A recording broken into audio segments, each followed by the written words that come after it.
Bonsoir Alain. Bonsoir Jennifer. Merci d'avoir accepté mon invitation. Alors si je te reçois aujourd'hui, c'est parce que quand on te voit, déjà il y a beaucoup de force qui émane de ta personne. Et d'ailleurs toutes les personnes qui te côtoient le disent. Oui. Tu as une confiance en toi que beaucoup pourraient envier et pourtant la vie ne t'a pas épargné, on va le comprendre tout à l'heure. Oh. Tu t'appelles Alain Bravo, d'ailleurs tu portes très bien ton nom. C'est gentil.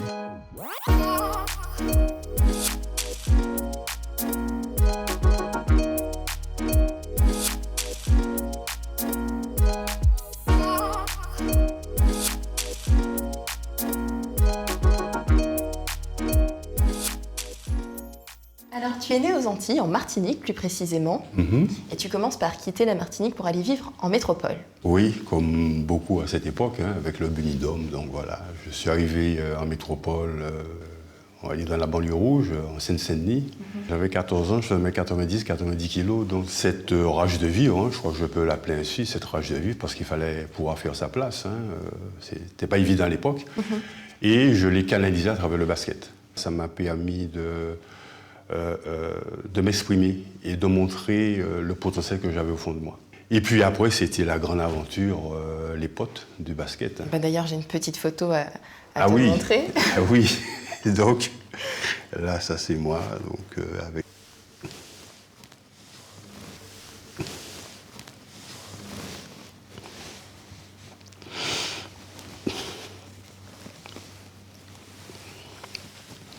C'est le moment qui est très fort. Parce qu'il y en a qui sont partis. Oui. Et en même temps, jusqu'à maintenant, je suis avec eux, ils sont avec moi. Ça fait 20 ans, ça fait 30 ans qu'on ne s'est pas vu, mais quand il y a une espèce d'osmose à ce moment-là, souvent, ici on entend parler des potes, de Mich, de Dan, nous avons constitué une famille. Nous avons vraiment constitué une famille avec, il y avait des Antillais, il y avait les Africains, il y avait les Italiens, il y avait les Français, enfin bon. Et en fait, voilà, culturel, et c'est ça qui a fait que on s'est entraidés et nous avons pu, quelque part, poursuivre notre route. Tu es en pleine possession de tes capacités physiques et puis d'un coup... Et bam, ça a été un peu le coup près. Qu'est-ce qui s'est passé? Qu'est-ce qui s'est passé? C'est au cours d'un match de basket. À un moment donné, j'ai dit tiens, c'est bizarre, il y a un petit truc, mes jambes sont enflées. Bon voilà, on fait... comme des examens. Donc on t'annonce que ton rein ne fonctionne plus? Qu'il ne fonctionne plus et que de toute manière, il faudra s'attendre à ce que je passe au rein artificiel. Donc, par rapport à ça, on m'a dit, mais comme je suis jeune, donc, et que je suis en pleine, au début de ma vie universitaire, que de toute façon, il y avait possibilité de dialyser la maison, et comme ça me permettait donc... comment dirais-je, de suivre les cours. Donc c'était vraiment une période un peu particulière, et puis il arrive, le téléphone sonne, mais voilà, il y a un rein pour vous, préparez-vous, faites une dialyse, et puis. Et là-dessus, donc, j'ai fait ma séance.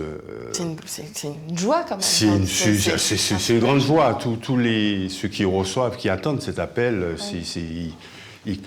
ils se souviennent à tout moment de la date, du jour, de ce qu'ils faisaient, de l'heure, parce que c'est un moment qui est vraiment extraordinaire. Et voilà, je m'étais préparé et finalement, ça ne s'est pas passé comme prévu. Au bout de 15 jours de transplantation, on a dû reprendre la dialyse. Et puis, chemin faisant, je termine mes études et puis je rencontre ma future épouse, Franciane. On décide de rentrer en Guadeloupe. Je suis arrivé donc à la chambre de métier où j'ai pris la direction du centre de formation des apprentis, où j'ai pu transmettre ce que l'on m'a donné. Et souvent, j'ai toujours dit que mon bureau était grand ouvert. Pourquoi? Parce que les apprentis, de manière générale, peut-être un peu moins maintenant, puisque l'apprentissage était ouvert au niveau supérieur, mais dans les années 90-2000, c'était vraiment fait pour, on va dire, ceux qui étaient en situation d'échec. Moi, je dis c'est ça la plus grande fierté, c'est-à-dire que quelque part, il y a aussi cette valeur d'exemplarité qu'on nous a enseignée, le respect de la parole donnée, toutes ces valeurs qui font qui font la beauté du sport. Dans un nouveau chapitre de ta vie, qui n'est pas évident à évoquer, je vais te montrer une petite photo. Belle photo. C'est Camille. C'est Camille. Magnifique sur cette photo. Oui, elle est bien. Camille, son papa. Très belle jeune fille. C'est quelqu'un, quand on dit qu'elle est décédée, moi je ne peux pas dire ça. Mais vraiment, au plus profond de moi-même, parce qu'elle est là, elle est partout. Moi, c'est comme ça que je le vis. C'est elle qui, justement, m'aide à me pacifier.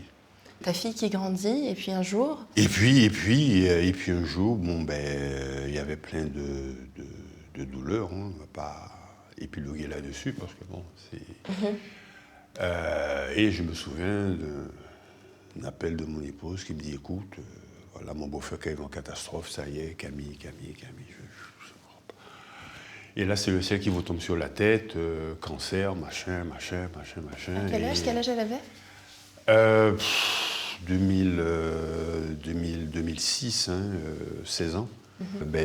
À un moment donné, on nous a dit que voilà, ça avait repris et il n'y avait plus rien à faire, malheureusement. Mais contrairement à ce qu'on pourrait croire, le temps n'adoucit pas, non, ça n'a rien à voir. On fait juste avec. On fait avec, voilà. Il y a des moments, et puis il y a des moments où on est un peu, et des fois les moments, voilà, on fait avec, tout simplement. Et puis la vie continue, tu t'investis au sein d'une association aussi. Alors, je m'investis aussi au sein de l'association France-Rhin, voilà, que nous avons créé en 2011. Ce n'est pas simple, le monde associatif maintenant, hein. Et j'ai vu trop d'injustices par rapport à des patients. Quand on est notamment dans ce type de pathologie, c'est une pathologie chronique qui revient, on ne triche pas. Et donc pour illustrer ces moments que tu passes avec les patients régulièrement, je te propose qu'on regarde quelques images.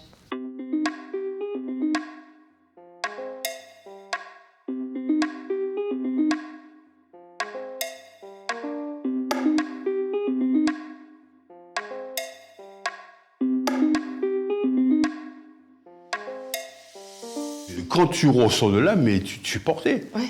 Tu portais parce que tu donnes, d'accord, mais en même temps tu reçois, tu portes et tu dis, mais des gens extraordinaires. Et donc c'est une association qui œuvre pour qui aide pour les les patients, c'est une association qui œuvre pour les patients dialysés et transplantés, puisque bon, la transplantation ce n'est pas évident.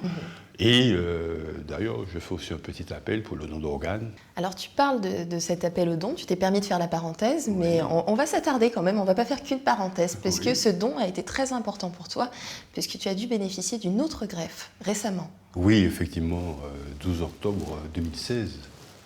Ce sont pareil des dates qu'on n'oublie pas. Hein. J'étais en pleine réunion et voilà, un appel.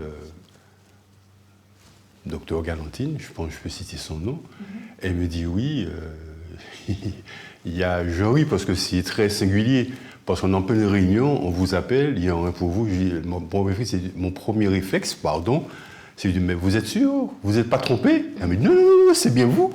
Et tu l'attendais, Serein, et c'était important que ça arrive vite, il y avait une... Disons que on l'attend toujours sans attendre, parce que bon, moi, personnellement, ça faisait quand même près de 9 ans que j'étais inscrit sur la liste d'attente. Donc, forcément, il faut prendre de la distance parce que sinon, après, on ne vit plus. Hein. Donc, tu es resté avec le premier rein pendant une vingtaine d'années? Je suis resté avec près de 21 ans. Après, donc, 21 ans de bon loyer au service. Et puis, après, il a fallu retourner en dialyse pendant près de 14 ans. Et puis, là, effectivement, ça a été vraiment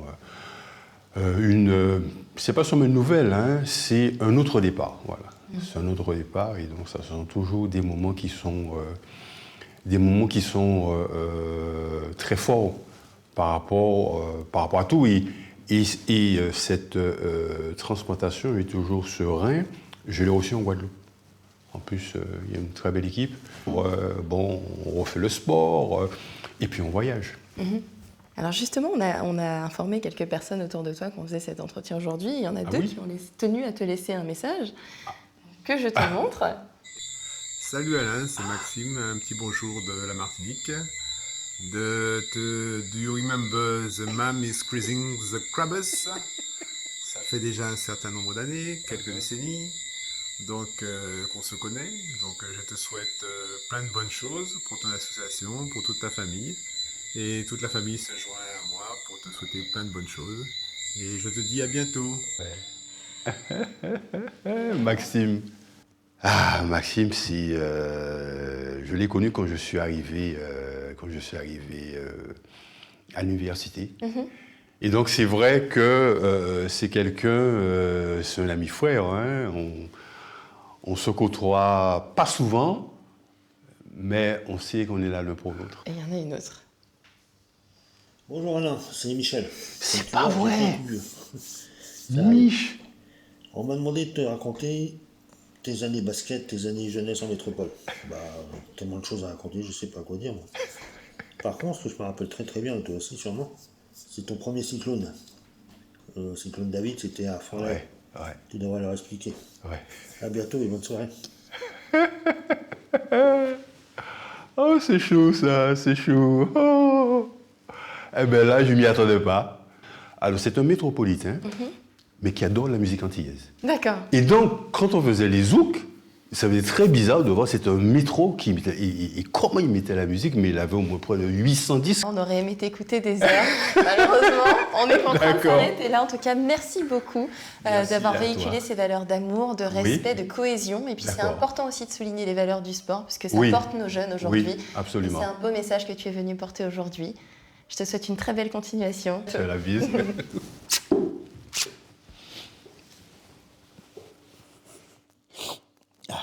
Merci à vous. Merci encore à Alain pour ce magnifique échange. Et je terminerai sur cette citation qui dit que la cohésion est le ciment invisible qui conduit les membres d'une équipe à accomplir de grandes choses individuellement.